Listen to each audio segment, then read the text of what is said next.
Welcome back, Officer Scorpio, and welcome now to Shout Out Wednesday.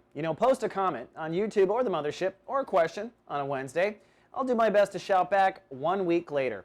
Well, looks like sunny but partly happy today for the Scorpions. The moon well into Sagittarius is putting emotional focus on soul capital. So you are sensitive to your self-esteem, you are sensitive to your wallet, you're sensitive to how productive you are at work, and you're sensitive to your salary annually. Okay, you're emotionally sensitive today. Now you can turn that emotion into empowering any of those. Really depends on which side of the moon, the light side or the dark side, that you want to live on.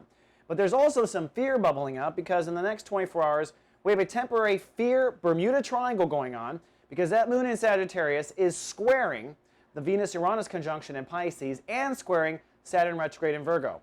That means Scorpios may deal with some fear today between your self-esteem and whether or not you're on your personal dreams. You may want to go to the dark side of the moon feeling bad about yourself because you're not on your path, or you don't have your romance, or you don't have your creative project taking off. In the same sense, you may start to have fear bubble up because you're emotionally sensitive to self-esteem and your place in society. Why haven't I made it? Why haven't people discovered me? Why haven't I gone farther?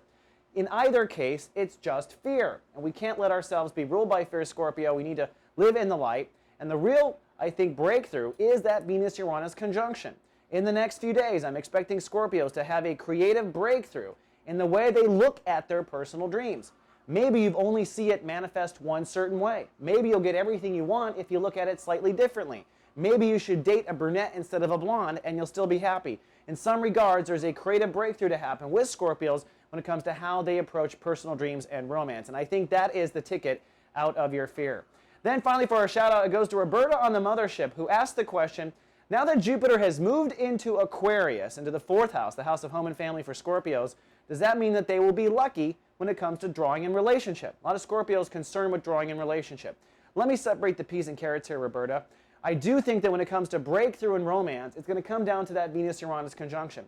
However, you can't draw in a great mate, okay, that will live happily with you and help you survive if you have not gotten your house in order. If you're living in a total shack, for instance, I mean spiritually, you're not going to draw on a person that's living in a mansion, so to speak. So they are tied together. You must have a solid foundation in your own living in order to draw in someone who also has a solid foundation. So they are connected, but I don't think one leads directly to the other because you get other assets from having a solid foundation other than just great love.